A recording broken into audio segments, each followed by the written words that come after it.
حاجة بتاعتنا وصلت. ادي الحاجة اللي جاية من مصر.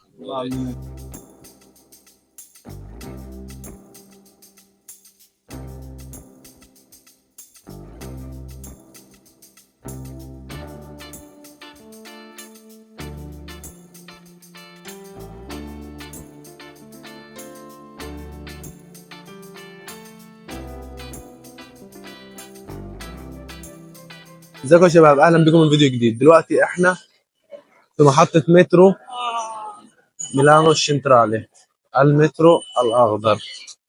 تمام، زي ما انتم شايفين في زحمة في كل مكان،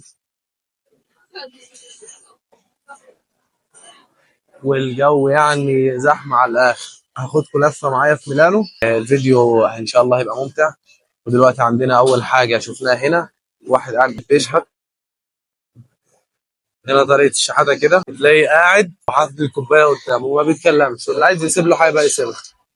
هنا المترو بص زحمة قد ايه يا جماعة، زي ما انتم شايفين كده. ده الاتجاه بتاعنا خليفة. يبقى احنا هناخد المترو ده زي ما انتم شايفين كده. اول حاجة مفيش مكان نقعد في ميلانو، من ميلانو. مفيش مشكلة، هنستحمل شوية. في زحمة في كل مكان طبعا. طول ما انت ماشي على المترو بقى بتلاقي الناس بتنزل، بيفضى، كل واحد في حاله. بصوا مليان على اخره، حتى على الاخر خالص. بس في نفس الوقت مفيش دوشة ومفيش خناقات ولا في اي حاجة. زي ما انتم شايفين يا جماعة، انا باين على وش التعب. دلوقتي الساعة 6 واحنا نازلين ميلانو متأخر. هنا طبعا يا جماعة عندنا الشاشة مكتوب فيها المحطة اللي جاية، زي ما انتم شايفين كده. يعني هنا المواصلات ما بتوحش، هنا بيبقى عندنا الخريطة زي ما انتم شايفين كده، خريطة فيها كل حاجة. الخريطة بتاعت ميلانو كلها دي خطوط المترو بتاعت ميلانو، بقى أخضر أحمر أزرق أصفر. كل خطوط المترو دي بتبقى الخريطة بتاعتهم يعني. فبس احنا دلوقتي هنروح. اخونا خليفة جايله شوية شحنة، جايله شحنة من مصر، هنروح نستقبلها ونشوف فيها ايه. زي ما انتم شايفين كده يا جماعة، كله بيركب بنظام وبهدوء، مش حد بيعمل مشاكل. احنا دلوقتي قدامنا محطتين وننزل. فخليفه بقى كان بيكلمه واحد تقريبا اكهم او بلدياتهم او كده، جايب له يعني معاه شويه حاجات. فهنشوف بقى، هنشوف ايه اللي يستاهل ان انت تجيبه من مصر لايطاليا مخصوص. بس كده احنا نزلنا من المترو. دي المحطه اللي احنا نزلنا فيها زي ما انتم شايفينها كده. مش كل المحطات بقى بتبقى بنفس الجمال ونفس الحلاوه يعني. بس في نفس الوقت بصوا هنا يعني المحطة دي هادية خالص، السلم فاضي، مفيش أي حاجة. احنا طبعا السلم كبير قوي فمش هنطلع ده كله، هنروح ناخد السلم الكهرباء. ميلانو كلها موجودة فيه. معلومة مهمة بقى، انت لو هتطلع مثلا تعدي من هنا كده فهتعدي فاضي، هيوسعوا لك يعني. انما لو انت عايز تقف ومش عايز تطلع يبقى هتقف على ايه؟ الجنب اليمين. علشان كده انا بجري، يعني انا بجري وزي ما انت شفت كده الطريق مفتوح. انما لو هقف فهقف على اليمين بس. هنا بقى هنشوف هندفع ازاي. هنا بندفع انا دفعت بالموبايل عشان كده اللقطه ما جاتش، بس يعني بس دفعت والله، يعني ماليش دعوه بالواد ده، بس انا دفعت يعني. تدفع بالموبايل كده، الموبايل بيكون على ابل باي او جوجل باي. بتدفع، بتبقى حاطط الكارته بتاعتك وبتدفع عادي يعني. تخرج من المترو بتلاقي الشوارع زي ما انتم شايفين كده. Ragazzi, scusate, ma dov'è il tram 14? Siete di Milano. Va bene, grazie. ما يعرفوش، مش من ميلان. انا دلوقتي بصور الفيديو فهوريكم. هنا عندنا الموبايل كده، جاي لنا ايه زي ما انتم شايفين ان احنا هنركب ايه ترام. هنا هنعدي الطريق بس هوريكم يعني. فاحنا هنشوف هنا تكه هنا كده، هيورينا عشان نروح احنا المفروض نمشي كده. احنا المفروض نمشي كده زي ما انتم شايفين، بنشوف الاتجاه وبنمشي عليه. دي شوارع ميلانو على فكره، تحسها، بصوا تحسوا نفسكم في مصر برضه يعني. ده مثلا شبه الزقازيق، محلات مثلا هنا محلات رسم وغنى، بس يعني هنا كده بتلاقوا ايه، محلات ورد في كل حته. انت مثلا لو مستعجل ورايح تعمل هديه لحد، ف بتيجي تجيب له هنا. انا بس هجري علشان ايه، ابقى اوريكم كذا مكان، بس انا حاليا لازم اجري، عشان كده طالع مد، علشان عايز اخد الترام، لان احنا اغلب اليوم ضاع مننا للاسف. دلوقتي الساعه 6، فانا لسه هرجع تاني هاخد القطر تاني. هوريكم القطر دلوقتي وانا راجع عامل ازاي، او هنشوف يعني اذا كنت هاخد القطر او هاخد الاوتوبوس علشان ارجع. اللي بيبقى اسهل طبعا واسرع وبيبقى مريح يعني هو اللي هناخده. هنشوف دلوقتي. الترام 14 جاي، اللي هو احنا عايزينه. هنا التاكسي عربيات تسلا يا جماعه، تاكسي عربيات تسلا. بس عايز اقول لكم ان التاكسي هنا في ميلانو برضو غالي، او الترام بتاعنا جه.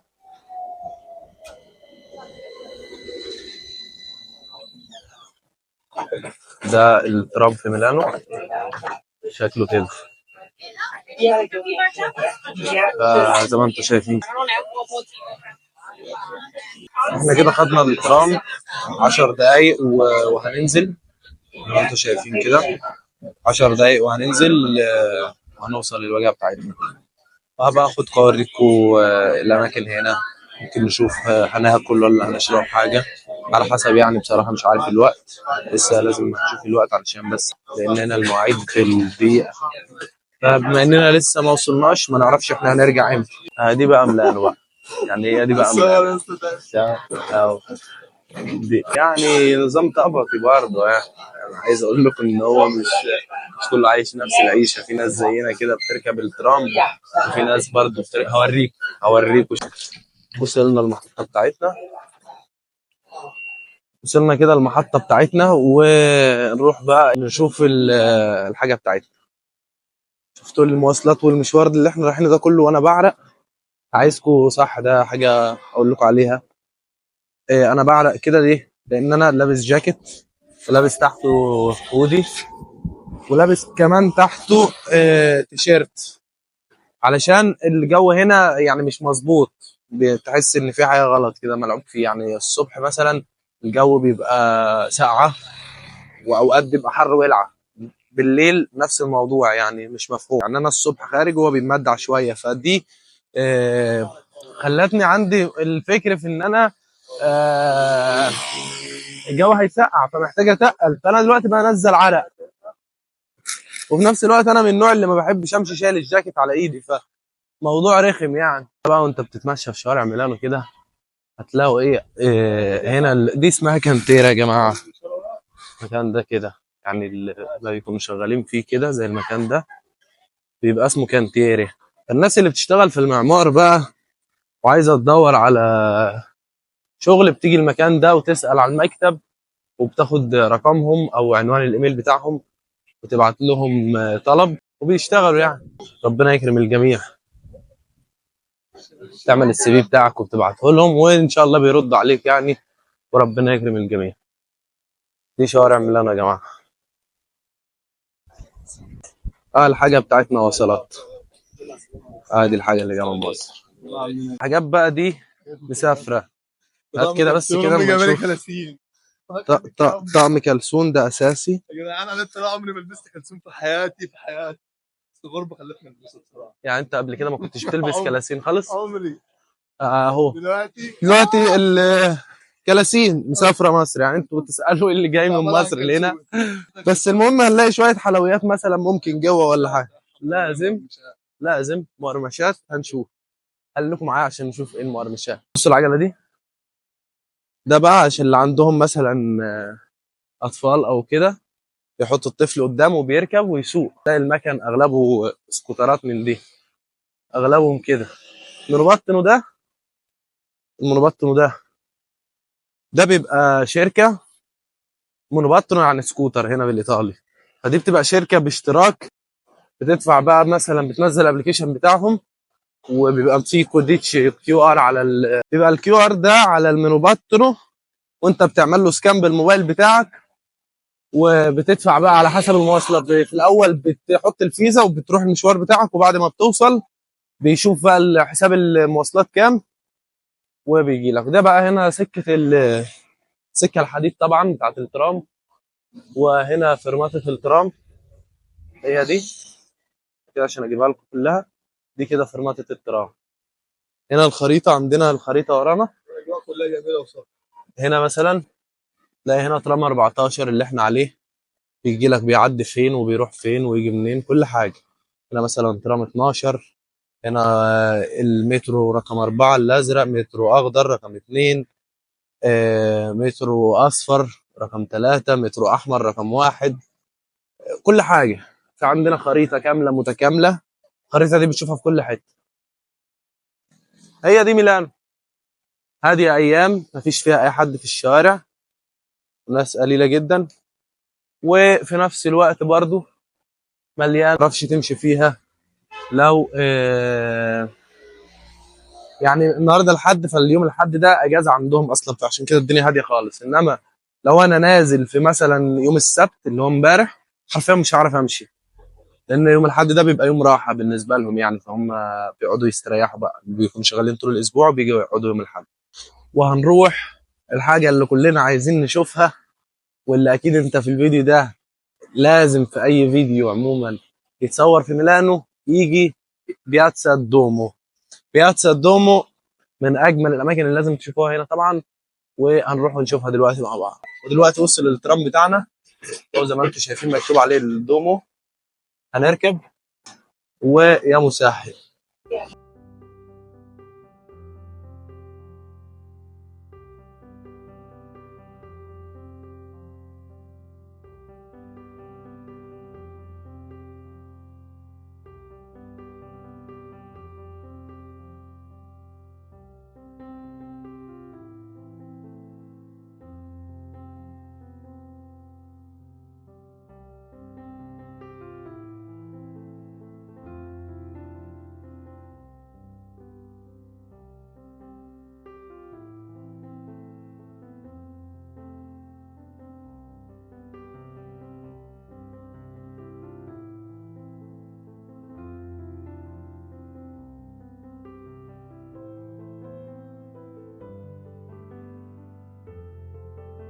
هنا طبعا يا جماعه، لما عايز اقول لكم معلومه، لما بيجي المترو يعدي على الفيرماتا زي كده وما بيلاقيش حد واقف بيسيبه يمشي. يعني هو ما بيقفش، ده محطات ثابته ايوه، بس لو مفيش حد واقف على الفيرماتا ومفيش حد متكه زرار الجرس ان هو يقف، هيكمل في وشه.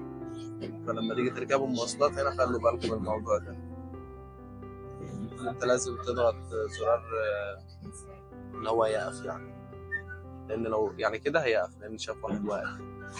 انما لو ما كانش في حد واقف ومفيش حد عامل الانذار مش هيقف.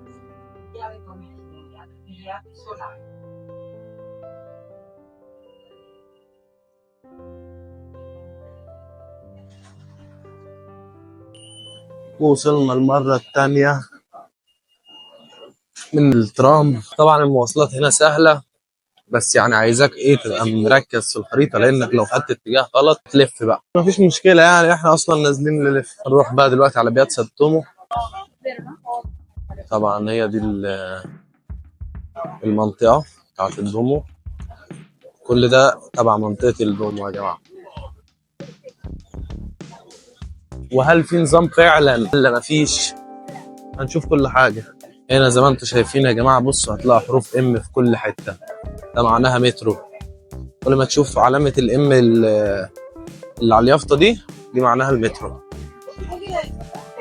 بس وتشوف بقى انهي مترو هتركبه وتنزل على تبع الخريطة بتاعتك يا معلم وروح. اهي بصوا بدأت تظهر دلوقتي، فاحنا هنروح ونشوف ايه الدومو اهو كده. ده الدومو. تحس ان انت ماشي ولا في ايطاليا، في ميلانو. طبعا هتلاقوا بقى سياح واجانب من كل حته من العالم، ويعني كل الناس هنا. طبعا هي مشهوره بالمصريين موجودين في كل حته. او يعني لو مثلا مش لازم اوريك، احنا عندنا اسدين في القاهره، هنا هم عندهم اسد بقى. فانا هوريه لكم وقولوا لي انتوا رايكم في التعليقات انهي احسن، مين عملها الاول ومين عملها صح. الحمام طبعا في كل حته. هنا في بيات سدوم على فكره ممنوع تاكل الحمام زي ما انتم شايفين كده. وهنا ايه، هتلاقي اغلب الوقت برضو الهنود والباكستان بيبيعوا ورد كده، شغلهم يعني، يبقى الورد بتاعهم على فكره حلو. وهنا بقى ايه، هنا بقى بيات سدوم. موضوع التور ده لو لفيت عليه يجيب حظ ولا كلها اي كلام، ولا بس على فكره يعني موضوع التور ده يا جماعه انا سالت كذا حد هنا ايطالي والموضوع بجد على فكره معاهم يعني. بصوا الاول، بصوا كم كميه الحمام اللي موجوده هنا فكل الحاجات دي يعني سبب لان هي تخلي المكان ده مشهور جدا كده.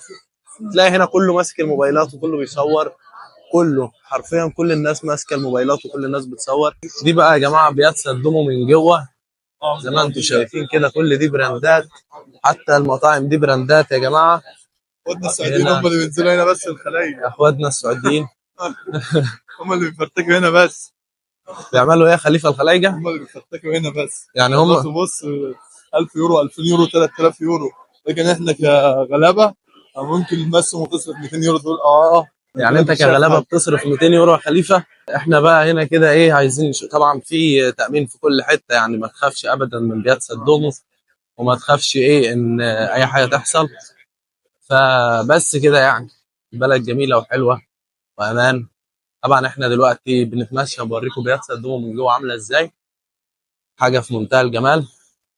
دلوقتي احنا عايزين ايه نروح، دايما المكان ده بيبقى مليان زحمه بس هو دلوقتي هادي، وهنخش نلف لفه عند التور وهنشوف هل فعلا بيجيب الحظ ولا ما بيجيبش الحظ، فهنجرب مش هنخسر حاجه. هنا طبعا كلهم بيخشوا بيلفوا، يقول لها لف تاني علشان حظها يزيد.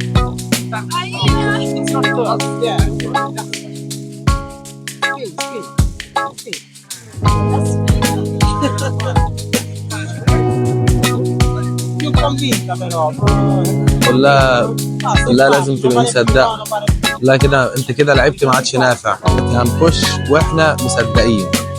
يلا نعمل اول لفه،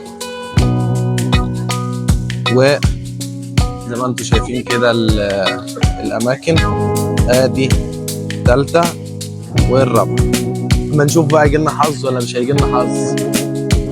خدنا شويه الحظ من التور، من البيض بتاع التور. وانا ماشي قبل ما امشي لقيت هنا حاجه لازم اوريها لكم. هنا طول الوقت هتلاقي حفلات من النوع ده. الناس هنا كلها واقفه بتسمع ايه، تسمع شويه اغاني هاديه رايقه جامده، حاجات هاديه كده في الهادي في الروقان. اوريك معايا.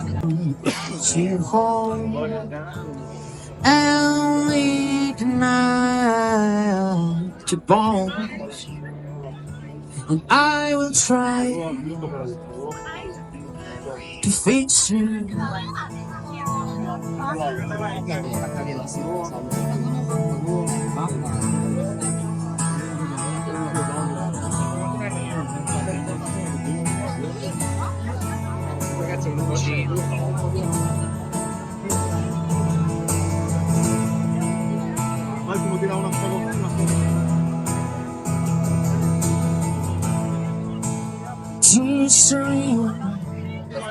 ناخد المترو تاني ونروح نجيب شويه الحاجات المصريه ونرجع، علشان ايه لو فات مننا المترو هنتسوح. اهو من هنا وطبعا محطه المترو الاحمر من الدومو، وهنروح احنا دلوقتي اتجاه السيستو. يلا بنيجي بقى هنا كده، ده محطه المترو، ده بيبان المترو. حط بس كده الكارت بالاتجاه ده كده، مش شغال ولا كده، مش عارف مش شغال ليه، غريبة. مش ممكن مش شغال، هي جربت برضو مش شغال. ده ايوه هنا كده فتح، مفتوح. فيلا هنعدي مش مشكلة. احنا بقى عايزين نروح السيستو، فهنا مفيش السيستو، يبقى مش هننزل هنا عشان بس تفهموا الطريقة بتمشي ازاي. يبقى احنا هننزل الناحية التانية. هنا مكتوب السيستو اف اس، يبقى احنا هننزل الناحية دي. قبل ما تركب هتلاقي الخريطة هنا، انت مثلا رايح السيستو هنا، لو رايح اي محطة من دول هتركب برضو نفس الاتجاه اللي هو السيستو. حاجة بقى ايه في المحطات المترو بتاعت ميلانو، مش كلها طبعا بس اغلبها، المكان ده سوبر ماركت يا جماعة، زي ما انتم شايفين كده عندنا في كل حاجة. السوبر ماركت ده حلو، هنا عندنا كل حاجة. طبعا هنا ممكن نحاسب بالكارت، ممكن نحاسب بالفكة، ممكن نحاسب بالفلوس الورق. هنجيب حاجة نشربها علشان الجو حر قوي، فهنجيب حاجة نشربها. بصوا يعني ده محطة المترو، المفروض المترو هيجي هنا، ده المكان هنا. حطينا الفلوس واخترنا الرقم وهي ونزلت لنا الحاجة بتاعتنا هنا كده. جبنا ازازة مونستر 2 يورو ونص. انت لو ما تعرفش القانون ينفع تشرب او تاكل وتشرب وكده في المترو ولا لا، يبقى اهم حاجه تسيب مكانك نظيف في كل الحالات يعني، علشان ما حدش يكلمك جوه او توجه صوره وحشه يعني للبلد عن البلد اللي انت جاي منها. يعني كل واحد بيعمل تصرفات البلد اللي هو جاي منها، فانت خليك حافظ على نظافه البلد اللي انت فيها. شايف البلد نظيفه مش اي حاجه فيها، خليك على كده. الواحد فعلا كان محتاج حاجه يشربها اضطر عليها، الجو حر. وصل المترو بتاعنا.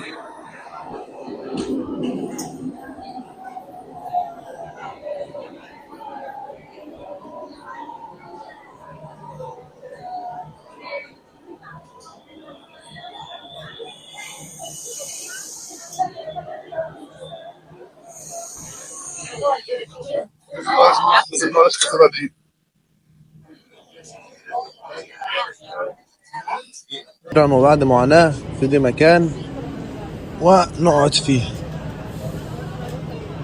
يا جماعة مننا دلوقتي في آخر المترو سيستو روندو، ده في آخر المترو الأحمر، واحنا المفروض هننزل المحطة الجاية تبقى آخر محطة. فالمترو فاضي زي ما انتم شايفين كده، انما لما كنا عند محطة الدومو كان مليان على آخره. فهو كده المترو، شوية يبقى زحمة وشوية يبقى فاضي، على حسب انت بتتنقل فين ورايح فين وجاي منين. اللي معاش تدفع البليات والتذكرة بالكارت، تدفع هنا، تحط هنا المونيتا فكة فضية، او من هنا ممكن تدفع بأي حاجة يعني، او حتى بأبل باي وكل حاجة ممكن تدفع بيها هنا على حسب سعر التذكرة كام. يعني برضو بتلاقيهم قاعدين كده في الشارع عادي عند المحطة، وقاعدين ايه بياكلوا، بيعملوا اي حاجة، بيستنوا الاتوبيس لحد ما يجي. ف ده هتلاقي المونوباترو ده يا جماعة في كل حتة في الشارع، في منه تبع الدولة كتير كذا شركة. ف هنا المواعيد هشرحها لكم تفهموها ازاي برضو.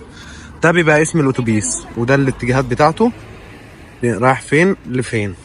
هنا من السيستو لبرجامو، هنا من لوني دي للفينر دي، يعني من الاثنين للخميس. ودي المواعيد بقى اللي بيجي فيها الاتوبيس. احنا دلوقتي الساعة كام؟ 8:03 يعني 20 و20 9 الا تلت 9 الا تلت يعني 20 و40. المفروض هيجي دلوقتي كمان 5 دقايق. ويوم السبت لا، دي الايام العاديه، النهارده الحد، احنا السبت يعني الحد ده بيبقى مكتوب في ستيفو يا جماعه. فالمفروض 8:03، هو اخر واحد عدى كان 28، تعدي 29. الاتوبيس التاني عدى مشي ما وقف لناش. ف تقريبا زي ما مكتوب هنا ان هو هيجي كمان لسه 9:03، والساعه دلوقتي 48 دقيقه، فمعانا 40 دقيقه. هنشوف لو في الجزاره هنروح الجزاره، نبص بصه سريعه ونجيب حاجتين 3 كده عشان ما نبقاش جينا ميلان ورجعنا ايدينا فاضيه ونتكل على الله. يلا وصلنا بقى يا جماعه بعد تعب ولف ومواصلات كتير، وصلنا لجزاره عرفه. خش نروح نشوف المكان سوا. طبعا ده المكان، هي دي السلام عليكم. ماشي، هم شغالين دلوقتي. السلام عليكم. انتوا شايفين كده في الرز المصري طبعا، في مكسرات، في فول، في ليمون مخلل، شطة مخلل، طحينة، فاصوليا، لوبيا، حاجات كتير، كل حاجة، خيار مخلل، فشار. عندنا كل حاجة هنا في المكان ده. شاي العروسة، كل حاجة موجودة، كل حاجة عندنا هنا موجودة.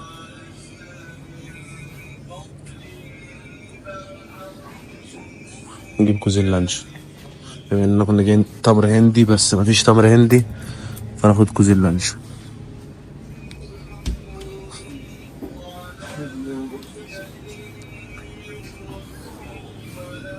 كل حاجة. طبعا المكان كبير بس احنا جايين متأخر طبعا، وهم باين عليهم شغالين بيجهزوا في المكان، فاحنا جينا في وقت غلط. بس يعني انصحكم تيجوا. طبعا احنا جينا في وقت غلط، بس برضه جبنا ايه اكتر هتلاقي شوية حاجات، شوية عيش وحلاوة طحينية بص الرشيد يا جماعه وشوية لانشون وشوية حاجات مصرية، يعني من اللي ما بيتلاقوش كل فترة. بس هنروح بقى ناخد الأتوبيس ونروح. وما تنساش تعمل لايك وسبسكرايب وتفعل زر الجرس عشان أعمل لكم فلوجز قوية جدا.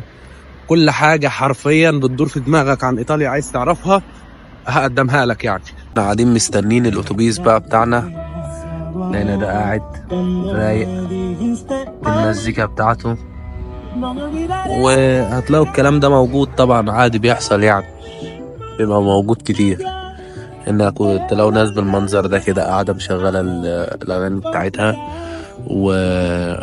في عالم تاني. الأتوبيس بتاعنا جه أخيرا بعد انتظار ساعة ونص. نركب بقى نفتح نشوف ايه أم خليفة بعتلنا ايه، ونشوف يا جماعة. يعني أنا ينفع أجي المشوار ده كله مع خليفة عشان نشوف اللي بالشنطة عشان نوريهولكوا وهو مش راضي؟ ينفع؟ انا ينفع كده، ده جاي من مصر. يعني شوف، من ريحه امي الغاليه. عارف ليه؟ عشان امي اللي عاملاها. ايوه يعني انا ينفع يا جماعه ان انا اجي مع المشوار ده كله، اجي مع المشوار ده كله ونروح ميلانو ساعه في القطر وبعد كده كام مترو شفنا مع بعض، ودلوقتي راكبين اتوبيس ويقول لي امي ماشي يا عم، امك على عيننا وعلى راسنا، بس يعني المفروض يعني ايوه اللي عندك دم.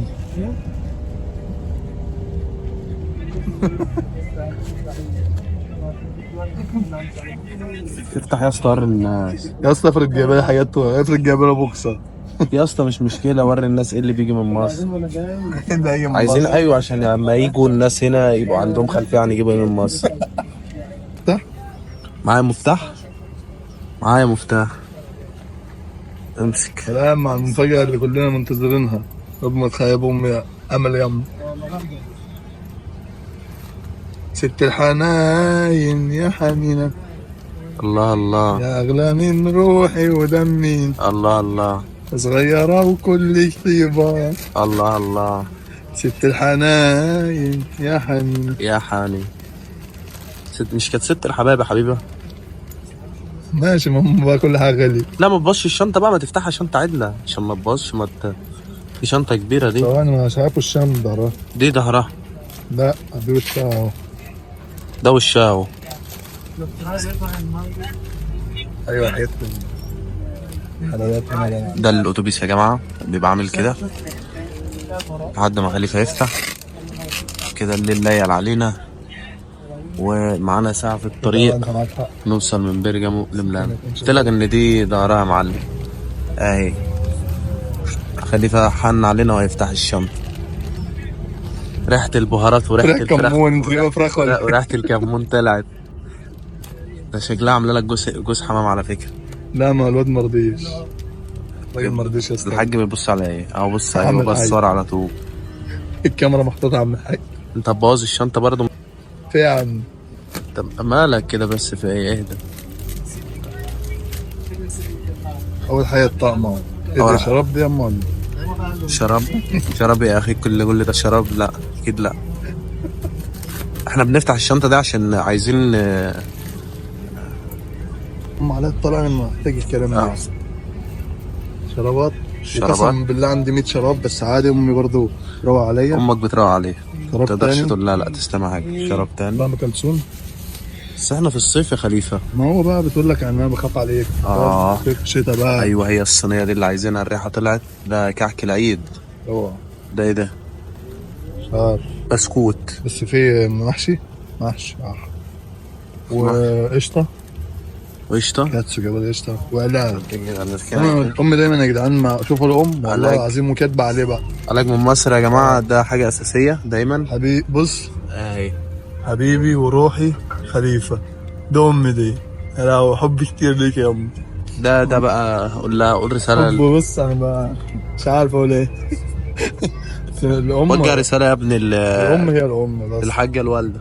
أنا مش هوجه رسالة. بص دي أحلى رسالة ليا في حياتي، خليها أحتفظ بيها لحد ما أنزل مصر، لحد ما أشوفها على خير إن شاء الله. كل الحب والتقدير من قلب إيطاليا، بس عليك يا أما وعلى كل أم مصرية أصيلة. شاء خليفه غشيتنا يا جماعه، كان في دماغي ان في حلويات بس ده ايه شكله بسكوت، هنجربه دلوقتي. وده ايه برطمان قشطه. باللوبيا. طبعا باللوبيا. أمي بتروق عليا. امه بتروق ست عليه. الحنان يا حنينة. ست الحنان يا حنينه. علاج الحمد لله. وعلاج الحمد لله، والكلسون والشوت الشرابات يعني. خليفه اشتغلنا يا جماعه. خليفه اشتغلنا وخلانا عملنا هات المفتاح. خليفه اشتغلنا. انا انت كده. عايزه كله. يلا الفيديو الجاي هيبقى احسن. مع السلامه. علينا ان في الاخر طلع بسكوت، يعني ده اللي استفدنا بيه بقى. والله جامد. بسكوت العيد، حاجه بالسمنه البلدي. اه شويه سمنه بلدي مالهمش حل، بيدوب في البق. تسلم ايديك يا ام خليل.